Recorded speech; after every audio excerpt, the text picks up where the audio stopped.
और FATA किस तरह से ग्रीन लिस्ट, ग्रे लिस्ट और ब्लैक लिस्ट को बनाती है और क्या है लाइन ऑफ क्रेडिट जो श्रीलंका भारत से मांग रहा है, इसके बारे में समझते हैं। देखिए G7 जो कंट्री थे जिसमें 7 देश आते हैं, उधर से देखेंगे तो अगर अमेरिका और कनाडा आ जाएंगे, यूरोप से देखेंगे तो ब्रिटेन, फ्रांस, जर्मनी, इटली और इधर जापान आ जाते हैं। ये 7 देश को G7 कहा जाता है क्योंकि दुनिया के सबसे तेज इकोनॉमी इन्हें माना जाता है।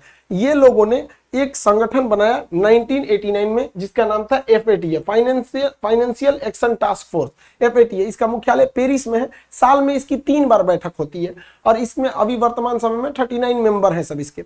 ये 3 तो लिस्ट जारी करती है। ग्रीन लिस्ट नाम से ही स्पष्ट है कि इसमें जो रहेगा उसे कोई भी प्रॉब्लम नहीं होगा। ग्रे लिस्ट में समस्या आ जाती है। ब्लैक लिस्ट वाले को कोई पैसा ही नहीं देता है। ये क्या है? फाइनेंशियल है, मतलब ये डिसाइड करता है कि इसे पैसा दिया जाए। जैसे ग्रीन लिस्ट में जो रहेगा उसे कोई भी संस्था इजीली लोन दे देती है। ग्रे लिस्ट वाले में लोन देती है लेकिन बहुत झमेला कर देती है, जांच करती है, मतलब 90% संभावना कम हो जाती है कि लोन मिलेगा।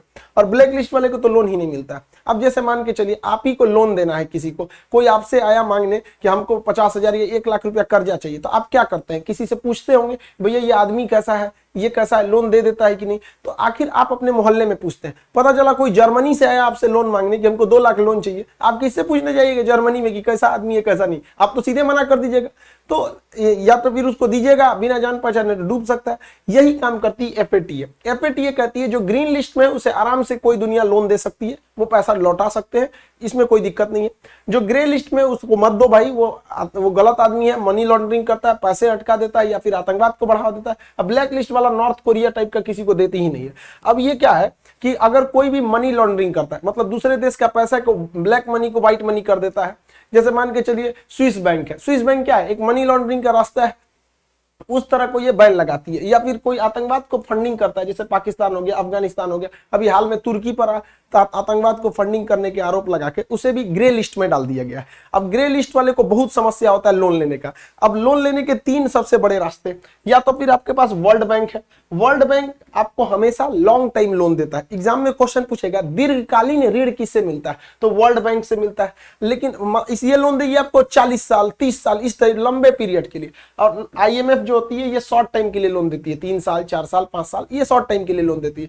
और एशियन डेवलपमेंट बैंक ये तो हर टाइप के लोन देते हैं सब यहाँ पे। तो जो भी देश अगर ग्रीन लिस्ट में, आराम से इनमें लोन मिल जाता है। और इकोनॉमी को चलाने के लिए लोन बहुत जरूरी है। मान के चलिए आपको अगर कोई 5% 6% पे लोन दे रहा है और आप उस पैसे को बिजनेस में लगा के 20% की अर्निंग जनरेट करते हैं, तो क्या खराबी है इसमें? यहाँ पे तो लोन बहुत सारे देश लेते हैं और लेना इसमें कोई गलत बात नहीं है। लेकिन अगर कोई गलती से ग्रे लिस्ट में आया ना, ये सब बंद कर देते हैं, नहीं देंगे। और अगर देंगे भी तो जांच करेंगे, बजट ये खुद बनाएंगे। अब सोचिए ग्रे लिस्ट वाला पाकिस्तान चला गया, तुर्की चला गया, माली चला गया, जॉर्डन चला गया।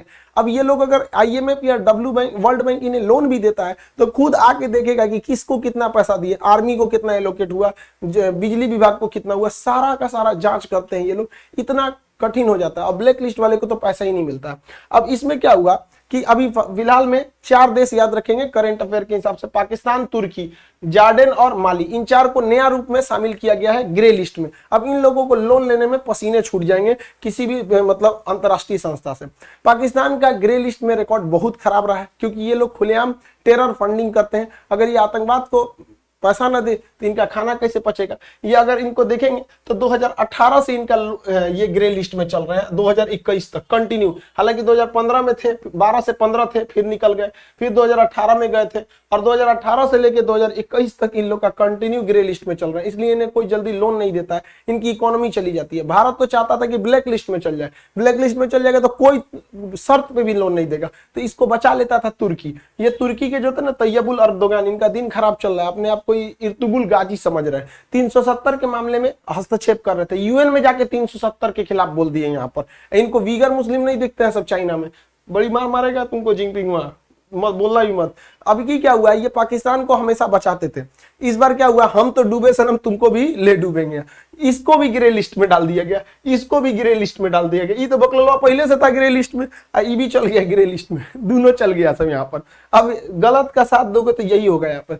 तुर्की का भी मन ठंडा गया। अब पाकिस्तान की इकोनॉमी पूरी तरह से चौपट हो चुकी है। इनको अपने देश का बजट चलाने के लिए भी पैसा नहीं बच गया। आर्मी को कितने पैसे देने हैं, सिंचाई विभाग, शिक्षा विभाग, रक्षा विभाग, महिला विकास मंत्रालय, अलग अलग सबका एलोकेट होता है। इनके पास बजट का पैसा नहीं है, क्योंकि इनके ऊपर चाइना ने इतना लोन डाल दिया है कि अब ये चाइना के पास लोन मांगने जाते हैं तो कहता है नहीं लोन नहीं देंगे। और चाइना ने इन लोगों को लोन दिया 17% पर। सोचिए, कमर्शियल रेट पर लोन दिया है 17% पे। अरे भाई साहब, यहाँ हम लोग गाड़ी खरीदने जाते हैं 12%, होम लोन लोग लेने जाते हैं अमूमन 8% में मिल जाता है। क्या दोस्ती है इन लोग के, 17% पे लोन दिया, बिक जाओगे बकलवा कहीं का, इतना हैवी लोन लिया जाता है। इसकी इकोनॉमी पूरी तरह से चौपट हो गई है, चलाने के लिए पैसा नहीं बचा इनको। अब चाइना इनको उतना पैसा नहीं देता है। उल्टे चाइना ने क्या किया, इनके ऊपर पेनाल्टी ठोक दिया। दासू डैम हो गया, कराची में ब्लास्ट हो गया, जिसमें कई चाइनीज सोल्जर मारे गए थे। हम आपको उस समय भी बताए थे कि चाइनीज सोल्जर AK-47 लेके ड्यूटी कर रहे थे। अब चाइना ने कहा है कि चाइनीज सोल्जर जो वहां मारे गए हैं उनकी मुआवजा के लिए उनके परिवार को 650 करोड़ रुपया दो। तो चाइना कह रहा है कि 650 करोड़ देंगे कहां से? एक काम कीजिए, 1000 करोड़ आप उधार दीजिए, उसी में से 650 करोड़ आपको दे देंगे, हमारे पास नहीं है यहाँ पे।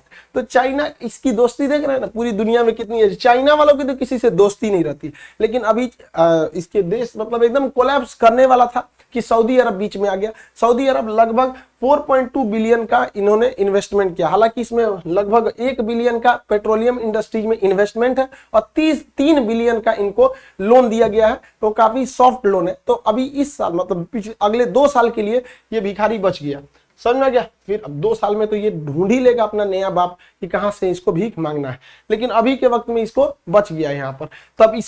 तब इसकी संसद में बजट वगैरह चल पाएगा। ये लोग कुछ ज्यादा ही उड़ने लगते हैं, औकात से ज्यादा। अभी खुद के देश में पैसा नहीं है इनको, ये लोग अफगानिस्तान में गए और तालिबान वालों से वादा कर दिया कि तुम लोग को 2000 करोड़ रुपए देंगे। तालिबान भी जानता है इनकी औकात। तब पूछा कि देंगे कहां से? सोचिए, तालिबान जैसे आतंकवादियों को भी पता है, जिनको बस AK-47 गोली चलाने आता है, उनको भी पता है ये कहां से देंगे। और इन गधों को देखिए, ये अभी भी फ्रांस के राजदूत को बाहर निकालने की बात कर रहे हैं, जबकि पाकिस्तान में फ्रांस का कोई राजदूत ही नहीं है।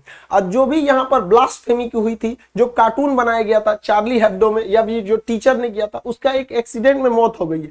तो अब ना राजदूत बचा है, ना जो प्राइम सस्पेक्ट था वो बचा, एक्सीडेंट में मर गया। फिर भी आज भी फ्रांस के खिलाफ पाकिस्तान में विरोध हो रहा है। तो भैया तुम लोग को अगर इतना ही विरोध करना है, लड़ लो पाकिस्तान वाले, फ्रांस से लड़ लो, क्या जाता है, युद्ध का ऐलान कर दो। तुम लोग तो वीर हो ही, तुम्हारी तो वीरता हम पूरी दुनिया देखी है। 93,000 फौज ने सरेंडर किया था 1971। बहादुरी की कमी कहाँ है? लड़ लो। यही हाल हो गया श्रीलंका के साथ। श्रीलंका को भी बहुत मजा आता था शी जिनपिंग के साथ। इनको नहीं लगता रेड ड्रैगन पूरा तरह सोख जाएगा इनको। ये बहुत पैसा लिए थे, हम्बन टोटा एयरपोर्ट बनेगा, एकदम कैनेडी एयरपोर्ट हो जाएगा, इंदिरा गांधी एयरपोर्ट हो जाएगा। यहाँ पे कुत्ता नहीं पूछता एयरपोर्ट में, एयरपोर्ट का पैसा नहीं निकल रहा है श्रीलंका से, घरे से जा रहा है, बिजली उजली का पैसा नहीं मिल रहा। अब आप ही बनाई ना, आपने खूब अच्छा 20 तल्ला का होटल बना दिया कि लोग यहाँ आएंगे, कोई आइए नहीं रहा है। गया ना आपका पैसा, कर्जा लेके बनाए थे, सब डूब गया वहां पर। चाइना से श्रीलंका ने बोगी खरीदा था, ट्रेनों के डिब्बे खरीदे थे, लगभग 350 ट्रेन दुर्घटनाग्रस्त हो गए। श्रीलंका कहा कि हम तो ट्रेन नहीं रखेंगे, चाइना मर जा रहा आदमी, एगो तो पैसा दो तुमको, उसमें से तो ट्रेन उलट जा रहा, हमरा बदनाम हो गए, हम भारत से ट्रेन खरीदेंगे। तो भारत सरकार के पास अपने ट्रेन को जरूरत जितना है उतना बोगी नहीं दे पा रही है। तो भारत सरकार को भी ट्रेनवा प्राइवेट करने के जगह पे ट्रेन का जो मैन्युफैक्चरिंग प्लांट है उसको प्राइवेट कीजिए ना, कि चक्का तेजी से बने, बोगी तेजी से बने, डिब्बा बने, कोच बने, तो ना ट्रेन में प्राइवेट करेंगे। पूरी दुनिया मांग रही है भारत से ट्रेन, कि हमारे यहाँ सबसे ज्यादा ट्रेन पर लोड होता है, इतना लोड होता है कि एक बाथरूम में 12 गो आदमी घुस जाता है इससे ट्रेन, फिर भी ट्रेन नहीं पलटती हमारे यहाँ। देखिएगा बिहार से जो ट्रेन जाएगी बीचवा में ट्रेन में गमछा बांध के उसमें बैठल रहता है। तो श्रीलंका कह रहा है कि ऐसा मजबूत ट्रेन हमको भी चाहिए, भारत कह रहा है हमारे पास नहीं है। तो इसमें भारत सरकार को भी थोड़ा सा तेजी लाना पड़ेगा, वरना हम लोग विदेशी मार्केट को इस तरह से खो देंगे, अच्छी बात नहीं है। श्रीलंका के पास समस्या ये हो गया कि उसके यहाँ फूड क्राइसिस हो गया, पूरी उसके इमरजेंसी घोषित करना पड़ा कि हमारे पास खाने को अनाज नहीं है, दुनिया हमारी मदद करे। लाइन लग गई दुकानों पे कि अनाज खत्म होने वाला है, भाई खरीद के रख लो यहाँ पर। फूड क्राइसिस, और अभी फूड क्राइसिस खत्म नहीं हुआ था कि वहां फ्यूल क्राइसिस चालू हो गया। आईओसी ऑयल कॉर्पोरेशन जो है वहां पर। तो यहाँ पर इन्होंने क्या किया, यहाँ पर पूरी तरह से ऑयल क्राइसिस आ गई। अब इनके पास पेट्रोल खरीदने का, डीजल खरीदने का पैसा नहीं बचा। अब ये भारत से गुहार लगा रहे हैं कि प्लीज भारत हमारी मदद करो। अब इन लोग को समझ में आया कि भारत की भी जरूरत पड़ेगी। जा श्रीलंका मांग लो चाइना से, चाइना इनको देने से मना कर दिया। अब इनका कहना है कि हमको क्या दीजिए, लाइन ऑफ क्रेडिट दीजिए। अब लाइन ऑफ क्रेडिट समझ